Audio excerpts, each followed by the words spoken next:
Radhe Radhe friends, welcome to my YouTube channel best knowledge.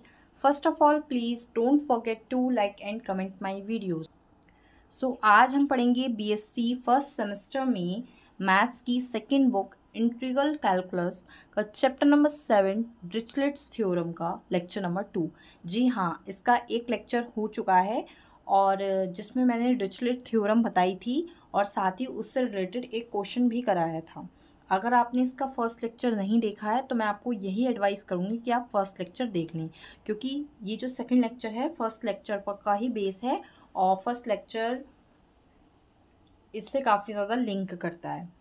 साथ ही साथ आप लोगों को कन्फ्यूज़न नहीं हो, मैं बता देती हूँ। बीएससी फर्स्ट सेमेस्टर में मैथ्स की जो 2 बुक हैं उसमें से फर्स्ट बुक है differential calculus and the second book is integral calculus, जिसके ये लेक्चर्स चल रहे हैं। फर्स्ट बुक के लेक्चर्स कंप्लीट हो चुके हैं। डिफरेंशियल कैलकुलस, उससे रिलेटेड आपको कोई क्वेश्चन देखना हो, उसके चैप्टर्स देखने हो या फिर उससे कोई भी टॉपिक देखना हो तो मेरे चैनल पर उसके सारे लेक्चर्स अवेलेबल हैं। 40 to 50 लेक्चर्स उसके हो चुके हैं उस बुक के। तो डिस्क्रिप्शन में बनी बनाई प्लेलिस्ट का लिंक है, आप वहां से जाकर देख सकते हैं। साथ ही साथ इस बुक के 6 चैप्टर्स जो हैं प्रीवियस के, उनके लेक्चर्स देखने हो तो वो भी डिस्क्रिप्शन में बनी बनाई प्लेलिस्ट का लिंक है, आप वहां से जाकर देख सकते हैं। देखिए, मैं आप लोगों को दिखा देती हूँ। ये था इसका फर्स्ट लेक्चर डिरिचलेट थ्योरम का, जिसमें मैंने बताया था क्या होती है डिरिचलेट थ्योरम। ये होती है डिरिचलेट थ्योरम और उससे रिलेटेड एक क्वेश्चन कराया था जिससे आपको डिरिचलेट थ्योरम का यूज़ करना भी आ जाए। तो ये बहुत ज़्यादा इंपॉर्टेंट है। अगर आप फर्स्ट लेक्चर देख लेते हैं तो ऑटोमेटिकली आपको सेकंड लेक्चर आ जाएगा, क्योंकि मैंने फर्स्ट लेक्चर में सिर्फ एक ही क्वेश्चन बताया था। तो मैं इसका सेकंड लेक्चर भी लेकर आई हूँ कि इसके और क्वेश्चंस बताएं। कमेंट्स आ रहे थे मेरे पास, तो मैं इसका आज 1 या 2 क्वेश्चंस और बताऊंगी, क्योंकि क्वेश्चन काफ़ी लेंदी हैं। तो इस थ्योरम के बेसिस पे ही मैं आपको 2 क्वेश्चंस आज और कराने वाली हूँ। तो फर्स्ट ऑफ ऑल मैं आपको एक बार रिवाइज करवा देती हूँ कि डिरिचलेट थ्योरम क्या होती है। डिरिचलेट थ्योरम ये होती है ट्रिपल इंटीग्रेशन x की पावर l-1, y की पावर m-1, z की power n-1, dx dy dz equals to gamma l gamma m gamma n over gamma l plus m plus n plus 1, where l, m and n is positive and x is greater than equal to 0, y is greater than equal to 0 and z is also greater than equal to 0। It means यहाँ पर ये जो Dirichlet theorem है, यहाँ पर आपको question इस format में मिलेगा, इस फॉर्म में मिलेगा। अगर इस फॉर्म में नहीं है तो आपको क्वेश्चन को इस फॉर्म में बनाना है। साथ ही साथ ये जो अंडर रूट की तरह साइन है, इसको हम गामा बोलते हैं। क्या बोलते हैं? गामा। साथ ही साथ गामा कैसे सॉल्व करते हैं ये मैंने बताया था अपने प्रीवियस लेक्चर में। और साथ ही साथ मैं आपको बता देती हूँ, जो इसका थर्ड चैप्टर था इस बुक का, बीटा एंड गामा फंक्शंस, तो उसमें हमने बहुत अच्छे से जाना है गामा के बारे में, वो गामा को ओपन करना। तो आप वहाँ वो वाले लेक्चर भी देखेंगे तो आपको समझ में आ जाएगा कि गामा किस तरह से ओपन होता है। और एल, एम, एन जो यहाँ पर पॉजिटिव हैं और साथ में एक्स, वाई और जेड की जो वैल्यू है वो ग्रेटर दैन इक्वल टू 0 होगी। ठीक है। बाकी ये क्वेश्चन था, इस फॉर्मेट में नहीं था, तो सबसे पहले हमने इसको इस फॉर्मेट में बनाया था पूरे डिरिचलेट थ्योरम के। जब ये इस फॉर्मेट में बन गया था तब हमने यहाँ पर फॉर्मूला यही वाला लगा के सॉल्व किया था। क्या था? जिन्होंने मेरा फर्स्ट लेक्चर देखा होगा उनको तो अब तक याद भी हो गया होगा।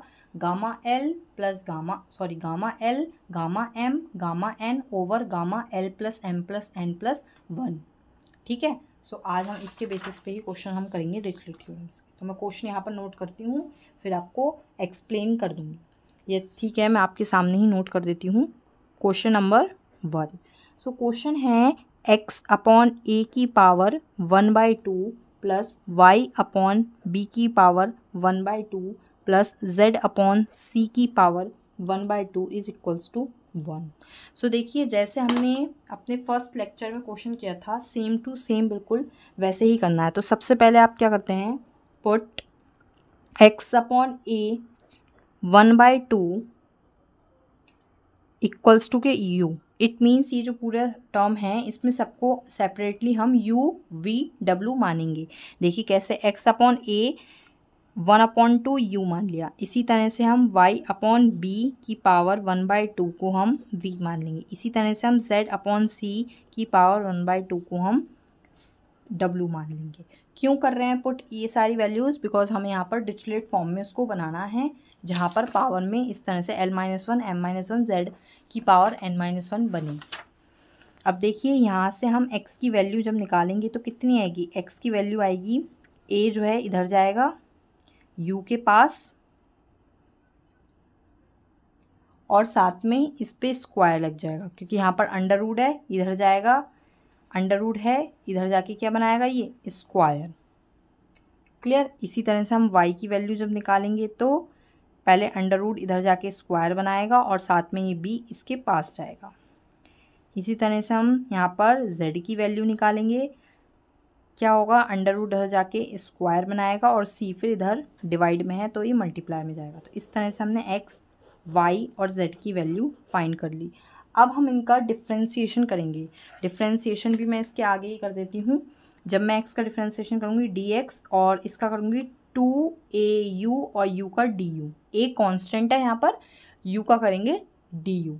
इसी तरह से हम y का करेंगे डिफ्रेंसिएशन dy और पावर आगे आएगी तो 2bv और v का dv। इसी तरह से हम z का करेंगे, पावर आगे आएगी 2cw और w का dw। सो आई होप आपको यहाँ पर डिफ्रेंसिएशन भी आ गया होगा। बिल्कुल सिंपल डिफ्रेंसिएशन किया है। अब हमारा इतना काम हो गया है। अब ध्यान से देखिए, जो डिरिचलेट थ्योरम होती है उसमें कितने इंटीग्रेशन होता है? 3। ट्रिपल इंटीग्रेशन होता है, तो हम वही लगाएंगे यहाँ पर, ट्रिपल इंटीग्रेशन। अब हम यहाँ पर x अपॉन a की पावर 1/2 है। x की वैल्यू कितनी थी? au²। हम यहाँ पर x y z की वैल्यू रखेंगे, au²। y की वैल्यू कितनी है? bv²। z की वैल्यू कितनी है? cw²। यही तो रखना होता है हमें, x y z, यानी कि x की वैल्यू रख दी है, y की वैल्यू रख दी है, z की वैल्यू रख दी है। l-1 m-1 n-1 होता है, तो उसकी पावर l-1 m-1 n-1। समझ रहे हैं? मैं यहाँ पर इसको इस फॉर्म में बना रही हूँ, x y z की वैल्यू रख दी है और उन पर पावर लगा दी है। फिर होता है क्या? dx dy dz। तो वही करेंगे, dx कितना है? 2au du, dy कितना है? 2bv dv एंड dz कितना है? 2cw dw। अब देखिए इसको और सॉल्व करते हैं, ट्रिपल इंटीग्रेशन। अब देखिए 2 2 ज़ा 4, 4 2 ज़ा 8 और साथ में a b c, constant term है a b c, इन तीनों को हम बाहर रख देते हैं। ठीक है, a b c एंड साथ में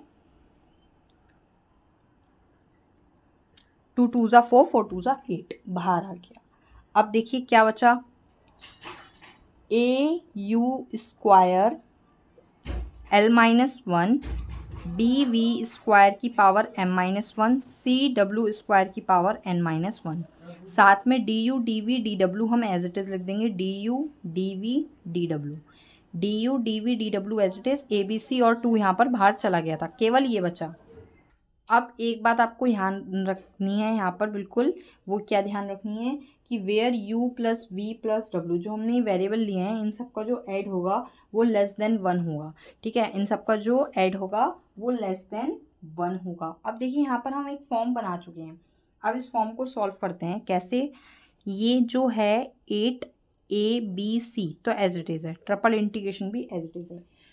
u की पावर l-1 है, u² भी है, यानी कि u को हम क्या लिख सकते हैं? 2-1। v को क्या लिख सकते हैं? 2-1 एंड z को लिख सकते हैं 2-1।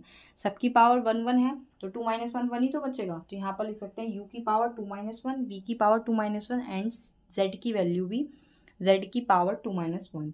du dv dw as it is.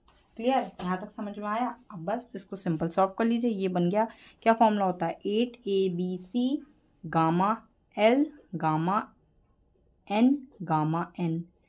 ये क्या है? यहाँ पर l भी 2 है, m भी 2 है एंड n भी यहाँ पर 2 है। नीचे क्या होता है फॉर्मूले में? Gamma l plus m plus n plus 1। Clear? अब हम इसको सॉल्व करेंगे तो देखिए 8abc एज इट इज़ है, गामा 2 को खोलेंगे तो 1 1 1 मिलेगा, क्योंकि एक कम पर खोलते हैं, और साथ में नीचे कितना बनेगा? 2 + 2 4 + 6 + 7 7 पर गामा लगेगा। ठीक है, अब इसको हम जब ओपन करेंगे तो 8ABC ऊपर बन गया 1, नीचे गामा 7 खोलेंगे तो 6 multiply 5 multiply 4 multiply 3 multiply 2 multiply 1। देखिए गामा कैसे ओपन होता है, एक कम पर 5 7 का गामा खोलेंगे, एक कम 6 6 का गामा खोलेंगे, एक कम 5 5 का गामा खोलेंगे, एक कम 4 4 का गामा खोलेंगे, एक कम 3 3 का गामा खोलेंगे, एक कम 2 2 का गामा खोलेंगे, एक कम 1। तो 7 का गामा इस तरह से लिखेंगे 6 multiply 5 multiply 4 multiply 3 multiply 2 multiply 1। Gamma खोलना नहीं आता बच्चों को, इसलिए बता दिया। अब देखिए कैंसिल आउट कर लीजिए, सिंपल 2 4 जा 8, 2 3 जा 6, 4 से 4 कैंसिल। अब जो कैलकुलेट होगा वो यहीं लिख देते हैं। चलिए नीचे कितना बचेगा, ABC और नीचे बचेगा 3 5 जा 15 और 3 2 जा 6, 15 6 जा 90। So answer is ABC upon 90। So I hope आपको क्लियर हो गया होगा। इस तरह से आपको यहाँ पर डिरिचलेट थ्योरम का क्वेश्चन करना है। एक और क्वेश्चन लेते हैं और अच्छे से समझते हैं। एक और क्वेश्चन देखते हैं नेक्स्ट पेज पर, क्वेश्चन नंबर 2। थोड़ा सा जूम कर लेती हूँ। अब देखिए क्वेश्चन नंबर 2,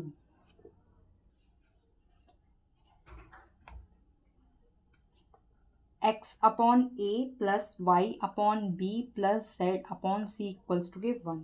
देखिए ऐसे ही क्वेश्चन है, बस इसमें पावर्स नहीं है। जो इसकी पावर 1/2 की पावर 1/2, इसकी पावर 1/2, यहाँ पर 1/2 नहीं है। बस सिंपल है x upon a plus Y upon B plus Z upon C equals to K 1। ठीक है, ये क्वेश्चन इससे सिंपल होने वाला है। अब कैसे करते हैं, सबसे पहले हम पुट करते हैं। सो सेम यहाँ पर भी हम पुट करेंगे। x अपॉन a को हम u लेंगे, y अपॉन b को हम v and z upon c को w, u v w। ठीक है, अब यहाँ से हम वैल्यूज फाइंड करते हैं। x की वैल्यू जब फाइंड करेंगे a u, y की वैल्यू आएगी b v एंड z की value will be w c x y z। Now we will differentiation dx equals to K a u d u, dy is equals to K b v d v, v का differentiation dv, dz w c dw। इस तरह से हमने तीनों का differentiation कर दिया है, dx dy dz का। अब डिरिचलेट थ्योरम का यूज़ करते हुए हम लगाएंगे। किस तरह से लगाएंगे, देखिए ध्यान से। इंटीग्रेशन ट्रिपल इंटीग्रेशन u की वैल्यू कितनी होगी, 1 माइनस 1, l माइनस 1 लिखते हैं ना, तो 1 माइनस 1, v की वैल्यू 1 माइनस 1 एंड w की वैल्यू भी 1 माइनस 1। बस आपको यहाँ पर du dv dw और साथ में abc जो है वो मैं डायरेक्ट यहाँ पर बाहर लिख देती हूँ। ठीक है, तो यहाँ पर बन गया है।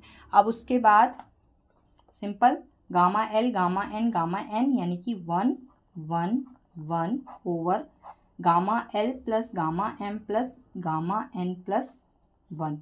a b c आपका बाहर है, तो a b c ऊपर बना 1, नीचे कितना बनेगा गामा 4। जब ओपन करेंगे यहाँ पर देख लेते हैं a b c over 3 into 2 into 1 यानी कि a b c ओवर 6। सो ये हो गया इसका आंसर। कितना छोटा सा प्यारा सा क्वेश्चन था जो हो चुका है। सो आई होप फ्रेंड्स आपको क्लियर हो गया होगा, लेकिन फिर भी कोई डाउट है तो मेरे को कमेंट बॉक्स में ज़रूर बताना, वो मैं क्लियर कर दूंगी। Thank you friends for watching my video. Please share like and comment more more more. Radhe Radhe friends.